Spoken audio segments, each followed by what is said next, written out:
Good morning. Today's our topic is electric potential. And let us start. What is electric potential? तो पहले हमें ये जानना होगा इलेक्ट्रिक पोटेंशियल क्या है। प्रीवियस टॉपिक्स को हम पढ़ चुके हैं और हमने पढ़ा कहाँ तक है, चार्ज तक के हमने सभी चीज़ों को देख लिया, सभी फैक्टर को, इलेक्ट्रिक फील्ड को देख लिया है। अब हम उसी में देखेंगे electric potential. What is electric potential. तो देखते हैं इलेक्ट्रिक पोटेंशियल क्या है, जिसको हम हिंदी में कह सकते हैं वैद्युत विभव। Electric potential, electric potential, electric potential क्या है। तो देखते हैं इलेक्ट्रिक पोटेंशियल में हमने बताया था, जैसे देखिए इलेक्ट्रिक नाम अगर जुड़ गया तो इसका मतलब वहाँ चार्ज की बात जरूर होगी, चार्ज से रिलेटेड, क्योंकि हम इलेक्ट्रिक किसको कहते हैं, चार्ज को। तो चार्ज से रिलेटेड यहाँ बात अगर होगी तो हम मान लेते हैं कि कोई चार्ज ऐसे कहीं पर रखा गया है किसी पॉइंट पे, इस पॉइंट को हम ओ मान लेते हैं, ये पॉजिटिव चार्ज मान लेते हैं। अच्छा, हमने चार्ज के बारे में बताया था कि अगर कोई चार्ज कहीं पे प्लेस किया गया है तो उसके चारों तरफ एक फील्ड बनता है, जहाँ तक या जिसमें वो अपना फोर्स एक्सर्ट कर सकता है, अप्लाई कर सकता है किसी दूसरे चार्ज पर। तो इसका ये फील्ड, इलेक्ट्रिक फील्ड हम पढ़ चुके हैं।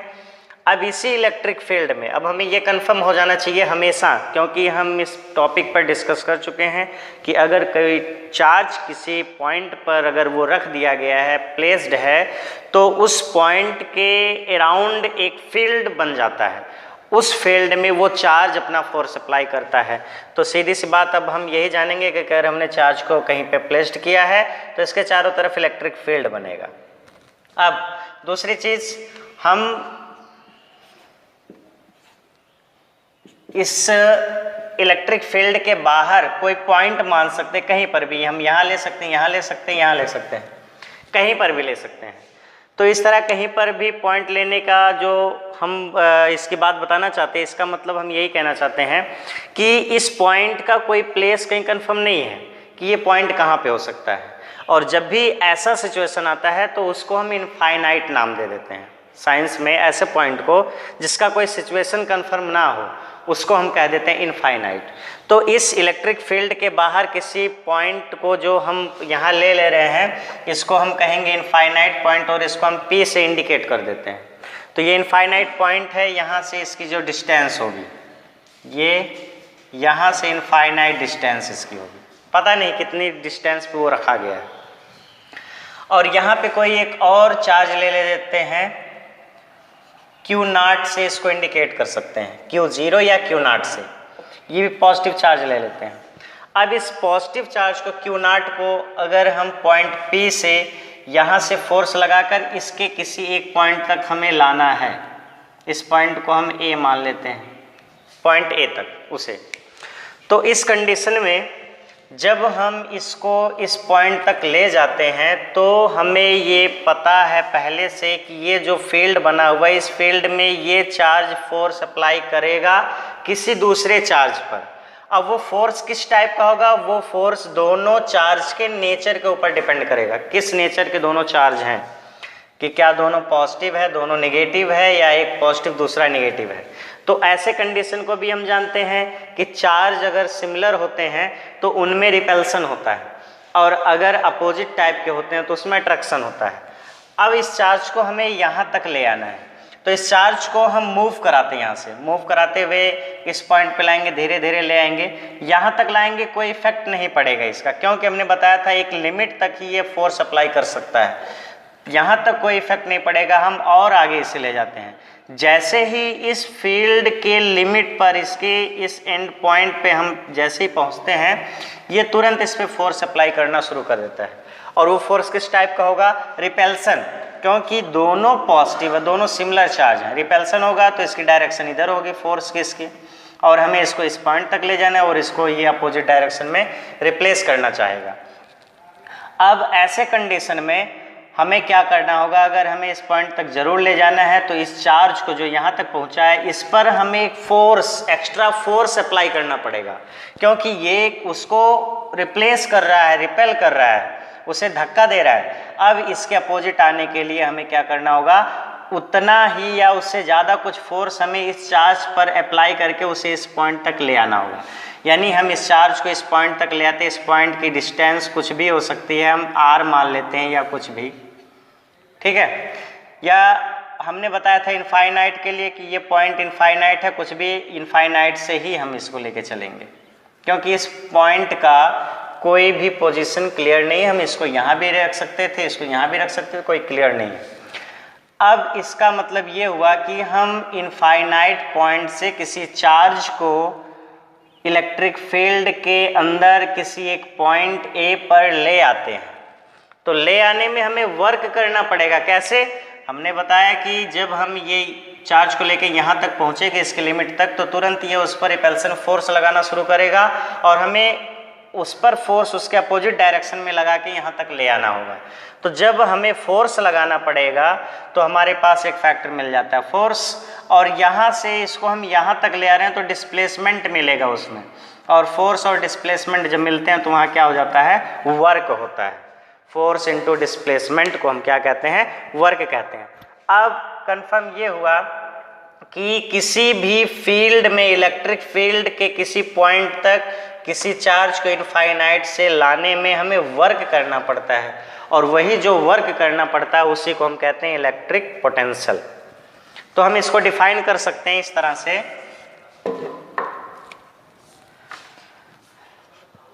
Work done by moving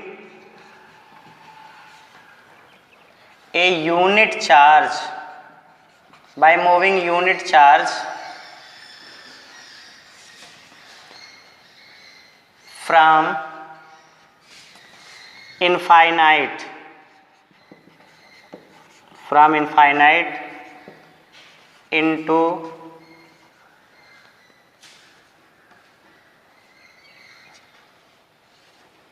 into electric field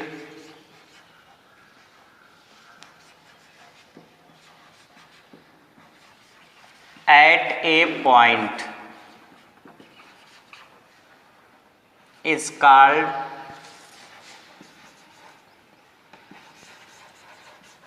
electric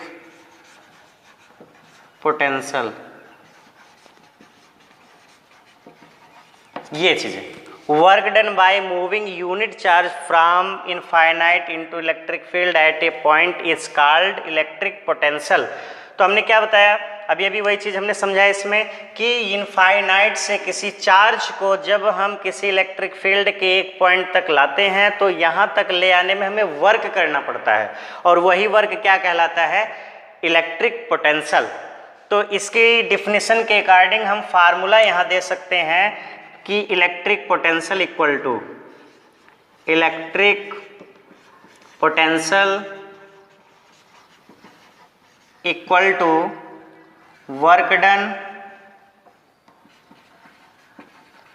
और यूनिट चार्ज की हम बात करें, जहां भी यूनिट या रेट आता है, रेट मतलब तो डिवाइड में टाइम हो जाता है, उसी तरह से यूनिट, जिस क्वांटिटी से पहले यूनिट लगा, यूनिट मतलब डिवाइडेशन किसका करेंगे, उसी यूनिट का जिससे पहले, और उसी क्वांटिटी का करेंगे जिससे पहले यूनिट लिखा गया है। तो यूनिट चार्ज की बात हो रही है, तो यहाँ पे लिख देंगे हम क्या, charge, unit charge. Electric potential को V से इंडिकेट किया जाता है, वर्क को W से और चार्ज को Q से। तो ये बन जाता है electric potential V equal to W/Q। तो ये हो गया हमारा इलेक्ट्रिक पोटेंशियल। तो समझ आ गया होगा इलेक्ट्रिक पोटेंशियल क्या है, जिसको हम वैद्युत विभव भी कह सकते हैं। यूपी बोर्ड के बच्चों के लिए अगर हम हिंदी में कहना चाहेंगे तो इसकी डिफिनीशन को ये कह सकते हैं कि work done by moving unit charge from infinite into electric field at A point. मतलब कि अनंत से, यूपी बोर्ड के बच्चों के लिए हम ये कहना चाहेंगे कि अनंत से किसी भी चार्ज यानी आवेश को उस इलेक्ट्रिक फील्ड मतलब वैद्युत क्षेत्र के किसी एक बिंदु तक लाने में जो कार्य करना पड़ता है उसी को हम कहते हैं वैद्युत विभव। इसका हिंदी नाम होगा वैद्युत विभव और ये इसका फार्मूला हो जाएगा। तो फार्मूला ये इसका हो जाएगा। फार्मूले जब मिल जाते हैं तो इसमें इसकी यूनिट, क्योंकि जब भी हम किसी भी क्वांटिटी की न्यूमेरल वैल्यू लिखते हैं तो उसकी यूनिट उसके साथ लिखते हैं। तो यूनिट की अगर बात करें इसके, तो यूनिट को देखते हैं हम यहाँ पे। इलेक्ट्रिक पोटेंशियल की यूनिट क्या होगी? Unit of electric potential, electric potential की यूनिट, तो इसमें जो क्वांटिटी रहेंगी इसके इक्वल इसका फार्मूला बनाने में उनकी क्वांटिटी, उनकी यूनिट के ऊपर डिपेंड करेगी इस क्वांटिटी की यूनिट। तो unit of W means work upon unit of Q means charge. तो W मीन्स वर्क की यूनिट क्या होती है? जूल, और चार्ज की होती है कूलाम।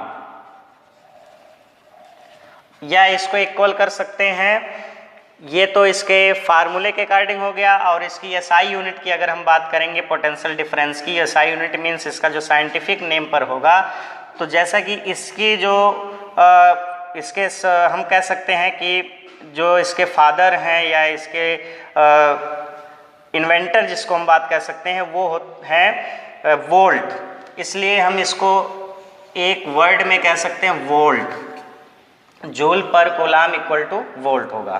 तो यूनिट ऑफ इलेक्ट्रिक पोटेंशियल का जूल पर कूलाम भी कह सकते हैं या इसको हम कह सकते हैं वोल्ट। ये इसकी यूनिट हो जाती है। अब इसके बाद बात आती है इलेक्ट्रिक पोटेंशियल डिफरेंस की। इलेक्ट्रिक पोटेंशियल डिफरेंस क्या है?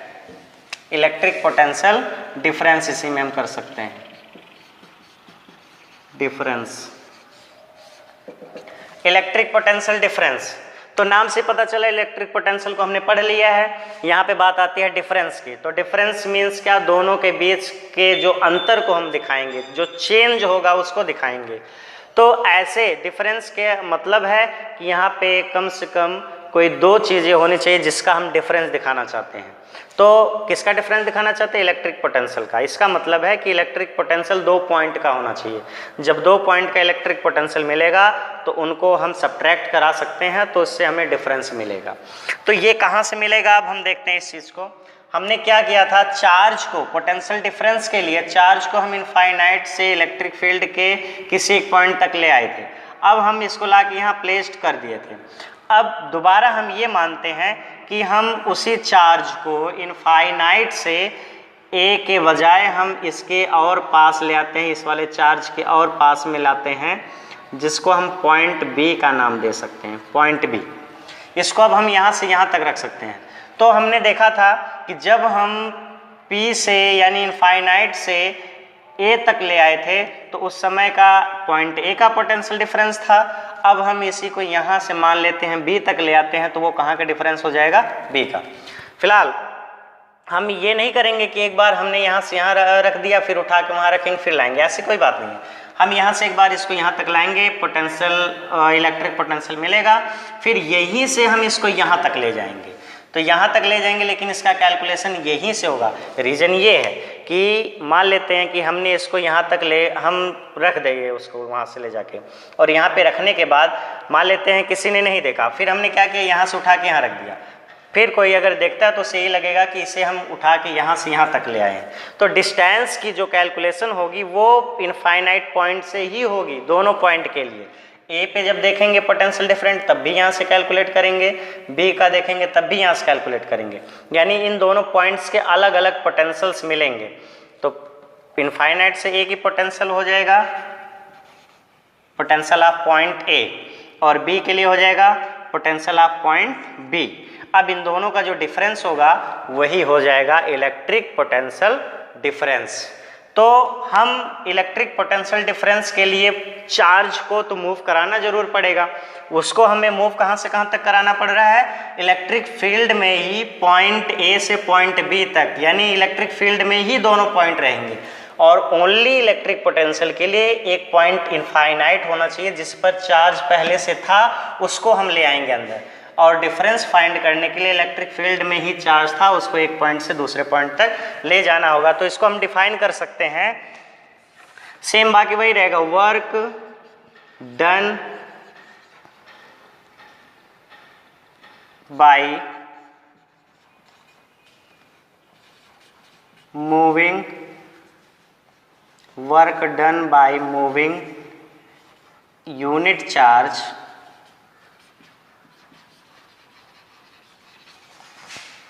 from one point to another into electric field is called electric potential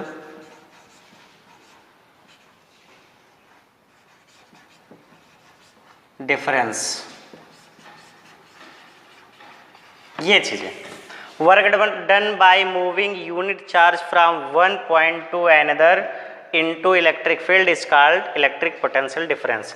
तो ये चीज हमने बताया, इलेक्ट्रिक फील्ड में ही एक पॉइंट से दूसरे पॉइंट तक हम चार्ज को जब ले आते हैं तो इनके पोटेंशियल्स का जो डिफरेंस आएगा वो कहलाता है क्या, इलेक्ट्रिक पोटेंशियल डिफरेंस। और यहाँ पॉइंट ए पर हम कहाँ से लाए थे पहले, इनफाइनाइट से चार्ज को, तो इसको हम कहते हैं इलेक्ट्रिक पोटेंशियल डिफरेंस।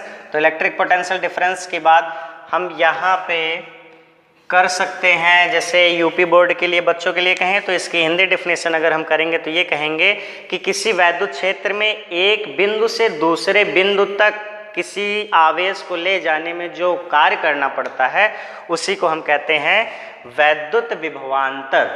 जैसे इलेक्ट्रिक पोटेंशियल को वैद्युत विभव, उसी तरह से डिफरेंस में होता अंतर, जोड़ देंगे तो हो जाएगा वैद्युत विभवांतर, इलेक्ट्रिक पोटेंशियल डिफरेंस।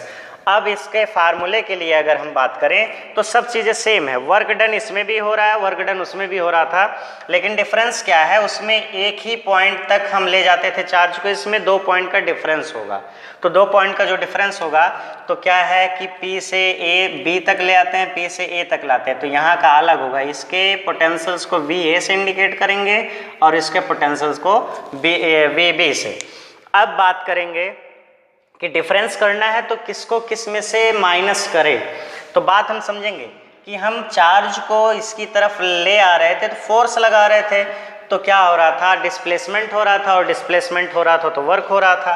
तो वर्क इक्वल टू क्या है, F into D, work equal to F into D, force into displacement. तो हम क्या देख रहे हैं कि फोर्स और डिस्प्लेसमेंट दोनों डायरेक्टली प्रोपोर्शनल है वर्क के, मीन्स अगर फोर्स बढ़ाएंगे तो वर्क बढ़ेगा, डिस्प्लेसमेंट ज़्यादा होगा तब भी वर्क ज़्यादा होगा। तो जिसका डिस्प्लेसमेंट ज़्यादा होगा उसका वर्क ज़्यादा होगा। मान लेते हैं फोर्स हम दोनों पे इक्वल अप्लाई कर रहे हैं, तो अब यहाँ से यहाँ तक का जो डिस्प्लेसमेंट होगा P से A तक, उसकी अपेक्षा अगर बात करेंगे तो B तक का जो डिस्प्लेसमेंट होगा वो ज़्यादा होगा। तो यानी पोटेंशियल किसका ज़्यादा होगा, पॉइंट B का। तो पॉइंट B का पोटेंशियल ज़्यादा होगा तो इसी में से माइनस करेंगे, हम करेंगे VB minus VA equal to work done by moving unit charge. बात वही है, work done by moving unit charge, unit means upon Q हो जाएगा। अब डिफरेंस को हम साइंस में एक साइन से इंडिकेट करते, वो साइन होता है डेल्टा, इसको हम डेल्टा V से इंडिकेट कर देंगे। तो वर्क में जो होगा ये भी डिफरेंस ही होगा वर्क का, कि B का वर्क ज़्यादा होगा और A का वर्क कम होगा। इसको भी हम डिफरेंस इंडिकेट कर देंगे डेल्टा से, डेल्टा W अपान Q। चार्ज में कोई डिफरेंस होना नहीं, चार्ज जो था पहले वो वही चार्ज अब भी रहेगा। एक चीज़ और, पिछले भी फार्मूले में हमने बताया था, इसको हम Q0 या Q0 पढ़ते हैं तो यहाँ का जो चार्ज हम लिखेंगे वो Q0 से ही हमेशा शो करेंगे इसको। तो ये हो जाएगा इसका फार्मूला इलेक्ट्रिक पोटेंशियल डिफरेंस का। फार्मूले में थोड़ा सा डिफरेंस है कि यहाँ पे 2 पॉइंट्स के पोटेंशियल को देखना है, 2 पॉइंट्स के वर्क को देखना है, लेकिन जो इसके यूनिट होगी वो सेम होगी, क्योंकि डेल्टा जो है वो ओनली एक ऑपरेशन को शो करता है। वो ऑपरेशन क्या है, डिफरेंस का, बाकी ये कोई क्वांटिटी नहीं है, इसलिए इसके आने से इसके यूनिट पर कोई इफेक्ट नहीं पड़ेगा, यूनिट सेम रहेगी। वही जूल पर कूलाम आर वोल्ट हो जाएगा। तो ये हो गया इलेक्ट्रिक पोटेंशियल और इलेक्ट्रिक पोटेंशियल डिफरेंस। अब इलेक्ट्रिक पोटेंशियल या इलेक्ट्रिक पोटेंशियल डिफरेंस जो होता है ये क्वांटिटी है जिसको हम मेजर करते हैं एक डिवाइस से, और उस डिवाइस का हम नाम देते हैं वोल्ट मीटर। वोल्ट मीटर, तो देख लेते हैं वोल्ट मीटर क्या है। वोल्ट मीटर तो एक चीज है, वोल्ट मीटर इसके नाम से पता चल रहा है वोल्ट यूनिट किसकी है, पोटेंशियल डिफरेंस की या पोटेंशियल की। और पोटेंशियल डिफरेंस या पोटेंशियल को हम नाम एक दूसरा दे सकते हैं वोल्टेज का। वोल्टेज हम कहें या उसको कहें इलेक्ट्रिक पोटेंशियल या इलेक्ट्रिक पोटेंशियल डिफरेंस, सब एक जैसी चीज़ें हैं। वोल्टेज या हिंदी में हम कहें तो वैद्युत विभव या वैद्युत विभवांतर और वोल्टेज, ये सभी चीज़ें एक ही हैं हम कह सकते हैं। तो उनको मेजर करने के लिए, उसकी क्वांटिटी को, उसके अमाउंट को मेजर करने के लिए जिस डिवाइस का यूज करते हैं उस डिवाइस का नाम होता है वोल्ट मीटर। ठीक है, तो हम यहाँ पे लिख सकते हैं वोल्ट मीटर को डिफाइन कर सकते हैं कि a device which is used to major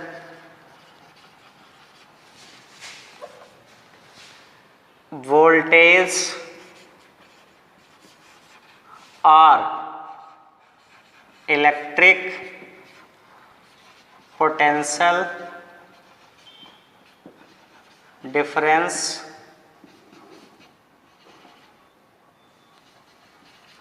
in a circuit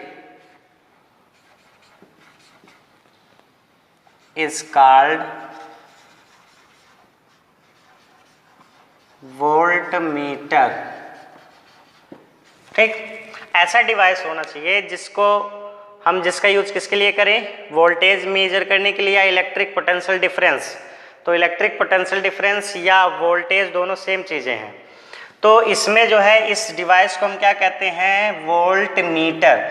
या हम यूपी बोर्ड के लिए बच्चों के लिए कहें तो ये कह सकते हैं एक ऐसा यंत्र जिसकी सहायता से या जिससे हम वोल्टेज या वैद्युत विभवांतर को माप सकते हैं किसी भी सर्किट में, किसी भी परिपथ में, उसको हम कहते हैं वोल्ट मीटर। तो ये वोल्ट मीटर की बात रही। वोल्ट मीटर को हम इंडिकेट करते हैं इस तरह से, ये वोल्ट मीटर है, इसमें पॉइंटर लगा होता है, इसमें एक स्केल बनी होती है, जैसे 1 2 3 4 5 ऐसे स्केल बनी होती है, एक पॉइंटर होता है, ये वोल्ट मीटर को इंडिकेट करता है। और एक चीज़ ध्यान रहे, वोल्ट मीटर का यूज जब भी हम करते हैं किसी सर्किट में उसके पोटेंशियल डिफरेंस या वोल्टेज को मेजर करने के लिए, मापने के लिए, तो उसको हम ज्वाइन करते हैं उस सर्किट के साथ पैरेलल में, पैरेलल वे से हम इसको कनेक्ट करते हैं। ये जो होता है ये इसको हम सर्किट बोल सकते हैं। ये सर्किट है, कोई वायर है, कोई सर्किट है, ये सर्किट है और ये जो है ये वोल्ट मीटर है। वोल्ट मीटर और सर्किट है। तो वोल्ट मीटर और सर्किट को हम जब भी कनेक्ट करते हैं तब उसको हम पैरेलल वे में कनेक्ट करते हैं। ये पैरेलल वे है। तो पैरेलल वे में जब इसको हम कनेक्ट कर पाते हैं तो इसके साथ साथ एक कंक्लूजन यहाँ निकल के आता है कि हम ऐसा वायर यहाँ कनेक्ट करते, इसमें वोल्ट मीटर में एक ऐसा वायर कनेक्ट करते, यूज करते हैं, क्योंकि भाई ये अगर पॉइंटर यहाँ लगा है, पॉइंटर का मतलब कुछ इसी तरह का ये बना होता है, ये पॉइंटर हो जाता है इसका, और यहाँ पे ये नंबर से लिखे होते हैं 1 2 3 4, ये फिर ऐसे ये एक स्केल बनी होती है ऐसे 1 2 3। तो इसको मेजर करता है ये वोल्टेज को, पोटेंशियल डिफरेंस को। तो मेजर ये तभी कर सकता है जब इसमें करंट थोड़ा बहुत फ्लो हो पाए, इसको इफेक्टेड कर पाए। तो ऐसा करने के लिए इसमें भी एक वायर लगा होता है, और वो जो वायर लगा होता है उसको हम रेजिस्टेंस नाम देते हैं। इसके बारे में हम आगे पढ़ेंगे रेजिस्टेंस क्या होता है। तो वायर या रेजिस्टेंस जो है, ये वायर को ही हम रेजिस्टेंस कहते हैं और इसमें लगा होता है। और तब हम ये कह सकते हैं जब वोल्ट मीटर और सर्किट जब पैरेलल है, इसका मतलब वोल्ट मीटर का जो रेजिस्टेंस है वो भी इसके क्या हो जाएगा, पैरेलल हो जाएगा।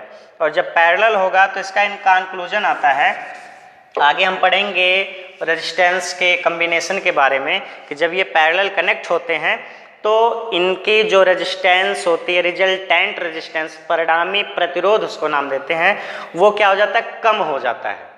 कम होने पर फिर अब एक चीज़ ध्यान देंगे, अगर रेजिस्टेंस बहुत कम हो जाएगा तो वो करंट को रोक नहीं पाता है। करंट इतना फास्ट हो जाता है कि उस वायर को ही तुरंत उसे गला देगा, कट कर देगा, उसको सर्किट को तोड़ देगा, पूरी तरह से ब्रेक कर देगा।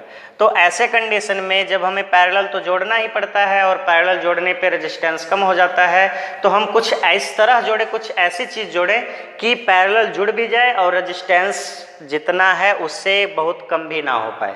तो इसके लिए एक ही वे है इसका कि जो रेजिस्टेंस होता है वो हाई रेजिस्टेंस को हम जोड़ते हैं, हाई रेजिस्टेंस वायर को इसमें जोड़ते हैं जिसका रेजिस्टेंस बहुत हाई होता है। जब रेजिस्टेंस इसका बहुत हाई होगा, इसके साथ पैरेलल जोड़ने पर उसका रेजिस्टेंस कुछ कम होगा और इतना कम होगा कि इसके लिए सूटेबल हो जाएगा, और जिससे कि इसमें जो सर्किट में करंट फ्लो हो रहा है वो करंट इसमें खर्च ना हो पाए, ऐसे इस चीज़ के लिए। तो 2 पॉइंट हमें ध्यान देना होगा कि जब भी हम वोल्ट मीटर को कनेक्ट करते हैं सर्किट से तो किस वे में करते हैं, पैरेलल में, ठीक है। और दूसरी चीज़, वो जो सर्किट हम पैरेलल में वोल्ट मीटर को कनेक्ट करते हैं, इसके लिए वोल्ट मीटर का जो रेजिस्टेंस, जो वायर होता है वो हाई रेजिस्टेंस का वायर होना चाहिए। ये चीज़ है। तो ये वोल्ट मीटर हो गया, हमने पोटेंशियल पढ़ा, पोटेंशियल डिफरेंस और वोल्ट मीटर।